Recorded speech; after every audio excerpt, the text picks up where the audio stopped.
कहानी की शुरुआत में हमें एक मैंगली नाम की लड़की को दिखाया जाता है जिसके ऊपर एक डीमन हावी हो चुका होता है और वो पूरी तरह से उसके कब्जे में होती है। इसीलिए उसके घर वालों ने उसे बेड से बांध कर रखा होता है। मैंगली के घर वाले मैंगली को उस डीमन से बचाने के लिए एक फादर को अपने घर बुलाते हैं। फादर मैंगली के घर वालों को बाहर रुकने के लिए बोलकर खुद मैंगली और उस डीमन के साथ रूम में बंद हो जाते हैं। अब फादर वहाँ पर एक कैमरा सेट कर देते हैं और मैंगली के शरीर से उस डीमन को बाहर निकालने की कोशिश करते हैं। वो डीमन फादर को बहकाने के लिए उसे सेड्यूस करने लगता है, लेकिन फादर कंटिन्यूअसली मंत्र पढ़ते रहते हैं। इसी बीच हमें पता चलता है कि फादर मैंगली से प्यार करते हैं और ये बात उस डीमन को भी पता होती है। इसीलिए वो डीमन फादर का ध्यान भटकाने के लिए उसे फिर से सेड्यूस करने लगता है, लेकिन फादर खुद को कंट्रोल करते हैं और मंत्र पढ़ना जारी रखते हैं। वो डीमन फादर को डिस्ट्रैक्ट करने की पूरी कोशिश करता है, लेकिन फादर अपना मंत्र पढ़ते रहते हैं और तभी अचानक से मैंगली बेहोश हो जाती है। अब फादर मैंगली को चेक करने जाते हैं और अब उन्हें लगता है कि मैंगली ठीक हो गई है। तभी मैंगली होश में आती है और उन्हें किस करने लगती है।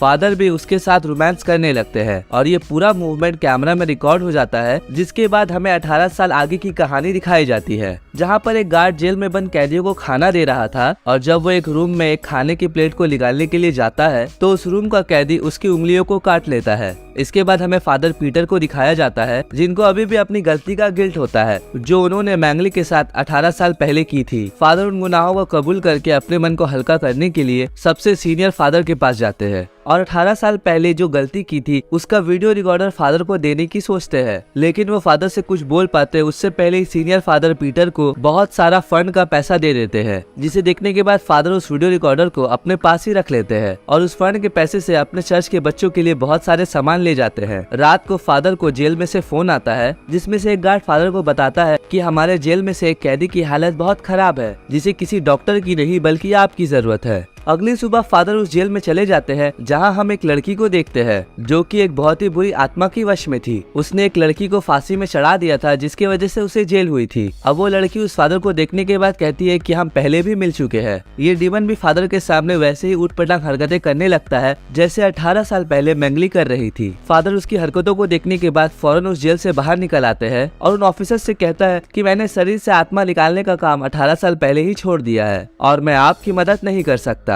तभी मैंगली वहाँ पर आ जाती है और वो फादर पीटर से कहती है कि आपको मदद करनी ही पड़ेगी क्योंकि वो लड़की आपकी और मेरी बेटी है। दरअसल फादर जब मैंगली के शरीर से उस डीमन को बाहर निकाल रहे थे, तब वो डीमन मैंगली के शरीर से निकलने के बाद फादर के शरीर में घुस गया था और उसने फादर को अपने बस में करके मैंगली के साथ सेक्स किया, जिसके बाद मैंगली प्रेग्नेंट हो गई और अगले दिन मैंगली ने किसी से कुछ कहे बिना ही शहर छोड़ दिया और थोड़े दिन बाद उसने फादर के बच्चे को जन्म दिया। मैंगली फादर से कहती है कि तुम्हें हमारे बच्चे को बचाना होगा। इसके बाद फादर अपने 18 साल पहले की गई गलती के लिए मैंगली से माफी मांगते हैं, तो मैंगली भी उन्हें माफ कर देती है। पीटर फादर अपनी बेटी को बचाने के लिए अपने सीनियर फादर माइकल के पास जाते हैं और उन्हें सारी बात बताते हैं, लेकिन वो ये बात नहीं बता पाते कि वो उनकी ही बेटी है। फादर एक्सॉर्सिज्म वाले टेप को भी जला देते हैं। अब अगले दिन एक्सॉर्सिज्म शुरू करने का फैसला करते हैं। फादर माइकल पीटर से कहते हैं कि इस काम को हमें बड़े ध्यान से करना होगा, वरना इसमें हमारी जान भी जा सकती है। अब पूरी तैयारी करने के बाद फादर माइकल और फादर पीटर उस जेल के सारे स्टाफ को निकालकर उस जेल के अंदर जाते हैं। एक डॉक्टर उनका साथ दे रहे थे,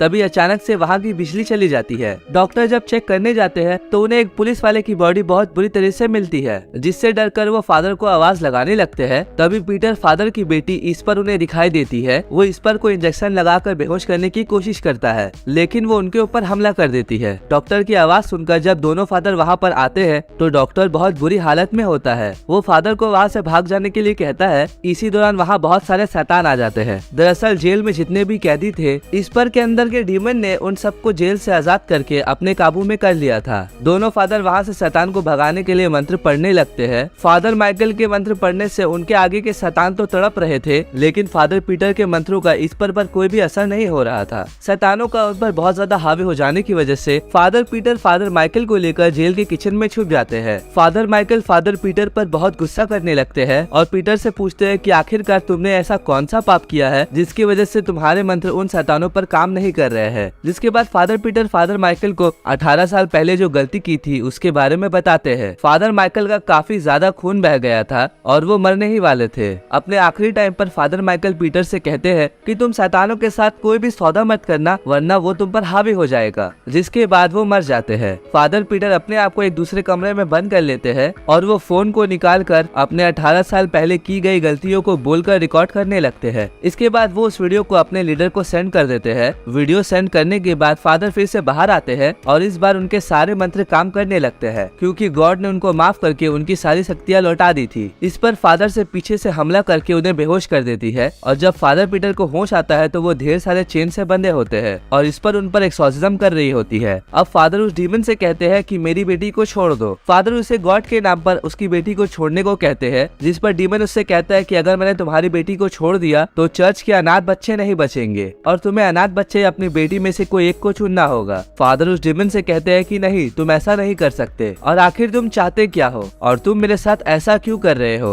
जिस पर डीमन कहता है कि तुम्हें मेरे साथ एक सौदा करना होगा। वो फादर से कहता है कि मैं तुम्हारे पवित्र आत्मा को चाहता हूँ, तुम अपने अंदर से गॉड को निकाल दो, मैं तुम्हारे चर्च को और तुम्हारी बेटी को छोड़ दूंगा। जिस पर फादर मान जाता है और ये सुनते ही इस पर बेहोश हो जाती है। जिसके बाद फादर अपनी बेटी को लेकर जेल से बाहर निकलते हैं। थोड़ी देर बाद लीडर फादर पीटर से आकर कहते हैं कि तुम्हें अपने गुनाहों को कबूल करना जरूरी था। जैसे ही तुमने अपने गुनाहों को कबूल किया वैसे ही गॉड ने तुम्हारी सारी शक्तियां लौटा दी और मैंने भी उस वीडियो को डिलीट कर दिया है जो तुमने मुझे भेजी थी। लेकिन जब फादर पीटर लीडर से बात कर रहे थे तब फादर पीटर की आंखें चमकने लगती है, जिसे देखकर लीडर फादर पूछते हैं कि तुम उसके शरीर में क्या कर रहे हो। तब डीमन जवाब देता है कि फादर पीटर ने अपनी बेटी को बचाने के लिए अपनी आत्मा मुझे सौंप दी। उसके बाद हमें फादर पीटर की बेटी को दिखाया जाता है जिसके अंदर गॉड की पवित्र शक्तियां आ चुकी थी और अब फादर पीटर उस शहर को छोड़कर किसी दूसरे शहर में चले जाते हैं और इसी के साथ ये मूवी यहीं पर खत्म हो जाती है।